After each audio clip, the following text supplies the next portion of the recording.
esta aula é dedicada à revisão dos principais tópicos da genética. Nós vamos relembrar, entre outros assuntos, as leis de Mendel, tipos sanguíneos e a genética do sexo, assuntos sempre frequentes nos vestibulares. Alô, turma. Vamos então começar hoje a revisão da matéria que nós vimos nesse segundo semestre. E comecemos com a parte de genética, muito importante para vestibulares, então, não? Vamos lembrar. Primeira lei de Mendel. Cada caráter é determinado por um par de fatores. Esses fatores são os genes.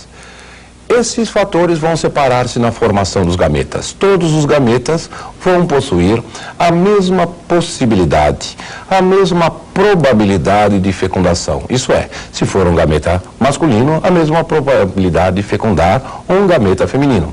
E se for um gameta feminino, a mesma probabilidade de fecundar um gameta masculino. Podemos passar diretamente para a segunda lei de Mendel, que diz o seguinte: os genes nos híbridos, eles não se fundem.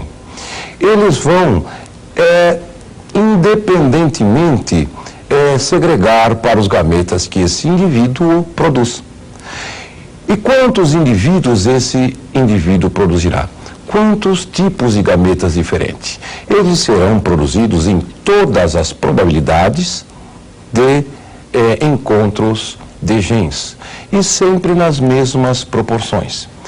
Existe uma regra para a gente saber quantos são os gametas diferentes que o indivíduo produz e quais são esses gametas diferentes. Vamos ver como é que nós poderemos ver quantos gametas diferentes um indivíduo produzirá. Venha lá conosco.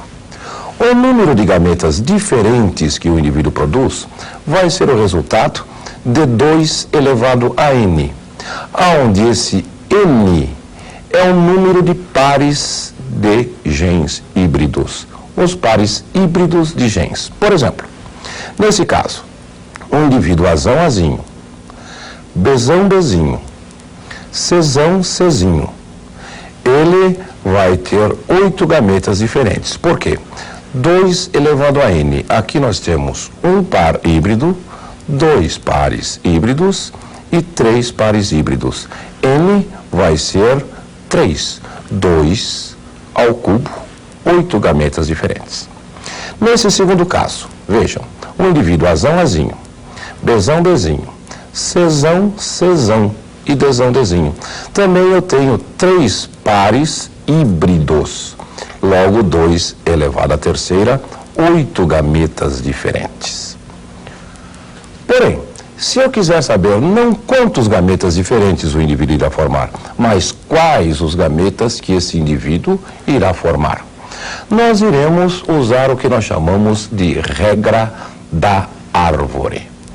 Como é que é a regra da árvore? Eu vou separando os pares de genes híbridos para formar os gametas. Como assim? Vejam lá conosco. Por exemplo, nesse indivíduo, azão, azinho, bezão, bezinho, cezão, cezinho. Esse par sendo híbrido, eu ponho azão e separo azinho. Esse segundo par, bezão, bezinho, também híbrido, separo bezão e bezinho para o primeiro indivíduo, o primeiro gene. E separo bezão e bezinho para o primeiro e segundo gene. Agora, para o terceiro par, cezão, cezinho, também híbrido, eu terei que separar cezão e cezinho para o B. Cezão e cezinho para o Bzinho. Cezão e cezinho para o B. E cezão e cezinho para o Bzinho. Agora é só seguir a sequência dos gametas. Azão, bezão, cezão. Esse é o primeiro gameta. Azão, bezão, cezinho, o segundo gameta. Azão, bezinho, cezão, terceiro gameta e assim sucessivamente. Vejam, hipoteticamente, se eu tivesse mais um par de genes, porém não híbrido aqui, dezão, dezão, eu não poderia separar dezão e dezinho, eu poderia colocar somente um dezão para cada um desses indivíduos. Logo, o mesmo número de gametas vai ser formado se eu tiver um indivíduo com 4 pares de genes, porém somente 3 pares híbridos. O outro assunto que nós tocamos, que é muito importante, é sobre o sistema de sangue. o sistema sanguíneo ABO e sistema sanguíneo RH. No sistema sanguíneo ABO, nós primeiro deveremos lembrar quais são os possíveis tipos de sangue e como nós poderemos fazer as transfusões entre os indivíduos de diversos tipos de sangue. Para isso, a gente utiliza aquela tabela de transfusões. Lembram dela? Vamos relembrar. Eu tenho os 4 tipos de sangue: o O, o A, o B e o AB. Cada indivíduo pode doar sangue para indivíduos da mesma espécie, do mesmo tipo sanguíneo. Isso é transfusão homotípica. Cada A pode doar para o A, o B para o B e o AB para o AB. Vejam, o O não tem nenhum aglutinogênio nas suas hemácias, podendo ser doado para o A, doado para o B e doado para o AB. Ele, então, é o tipo de indivíduo doador universal. O AB vai receber sangue tanto do A, quanto do B, quanto do O, quanto dele mesmo. Logo, ele vai receber o nome de receptor universal. O porquê que isso ocorre? Qual a razão dos diversos tipos de sangue?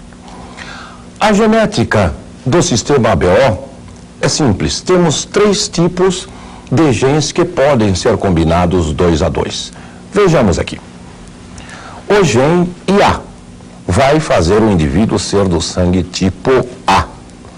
O gene IB dirá para o indivíduo ser do sangue tipo B. E o genezinho para ser do tipo O. Vejam, o IA domina o genezinho. O gene IB domina também o genezinho. Porém, não há dominância entre os genes IA e o gene IB. Logo, o fenótipo, o tipo de sangue IA, o indivíduo pode ser IA ou então IAI. O indivíduo, para ser do tipo B, ele pode ser do tipo IB ou então IBI. O AB, só um genótipo poderá ter, o IA e B. E o do tipo O, ele só poderá ser Izinho. Outro tipo de sangue que nós deveremos saber é o fator RH, porque pode existir uma incompatibilidade sanguínea materno-fetal. Isso quando a mãe é RH negativo, o pai é RH positivo e a criança, ela é RH positivo também. Em segunda gestação de criança RH positivo, essa criança poderá sofrer problemas se não forem tomados algumas precauções, tais como dessensibilizar a mulher após o parto. Para a genética desse tipo de sangue, ela é um pouco mais simples do que da ABO. Nós temos que um gene, o R1, faz o indivíduo ser RH positivo. O gene R diz para o indivíduo ser RH negativo, e sendo que o R1 domina o gene R. Vejamos lá então. O indivíduo, para ter o grupo sanguíneo RH positivo, ele vai ser R1 ou R1. E ele tem o que nós chamamos de antígeno ou fator RH, uma proteína em suas hemácias. Uma proteína chamada proteína RH. O indivíduo do RH negativo não tem esse tipo de proteína. E ele só pode ser do tipo R. Nós vimos também que é importante lembrarmos a herança ligada ao sexo. Para ver isso, nós deveremos saber como é que são os cromossomos dentro da espécie humana. Vejam lá, vamos ver com a gente. No homem possuem 46 cromossomos em cada uma de suas células. 44 cromossomos são chamados de autossomos, genes comuns. 2 cromossomos chamados sexuais, cromossomos sexuais que têm os genes da herança ligada ao sexo. Vejam, se o indivíduo for XX, é do sexo feminino. Se o indivíduo for XY, será do sexo masculino. Vejam, um homem ele produzirá dois tipos de gametas diferentes. O gameta X e o gameta Y. Ele é chamado de sexo heterogamético. Já a mulher produzirá só um tipo de óvulo, que é o óvulo X, chamado de sexo homogamético. Se esse óvulo for fecundado por um espermatozoide X, nascerá indivíduo XX.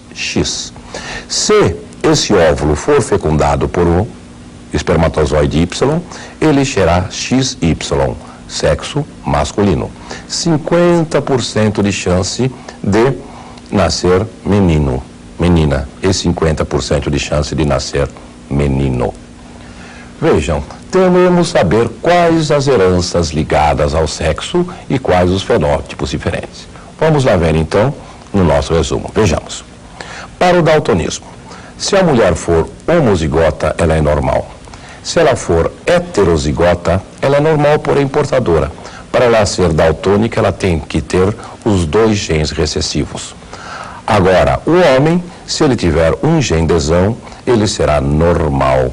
E se ele tiver o Dzinho, ele será daltônico. Não encontraremos homem normal portador. Para a hemofilia é a mesma coisa, só que com o gene H.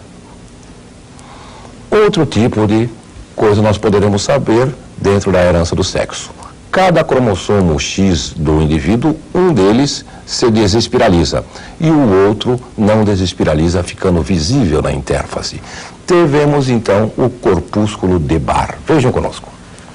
Se o indivíduo tiver 0 Barr com características masculinas, é um homem normal, porque número de Barr é número de cromossomo X menos 1. Aqui eu tenho 1 cromossomo X menos 1, 0. A mulher normal tem 1 Barr, XX menos 1, 1 Barr. Se não tiver Barr, síndrome de Turner, falta um cromossomo sexual. Se tiver características masculinas e o Barr for 1, síndrome de Klinefelter. Número do Barr 2 está mostrando 3 cromossomos X. Isso é síndrome da superfêmea. E em embriões nós encontramos até 3 Barr. Para a aula que vem nós entraremos no resumo da ecologia. Até lá, gente.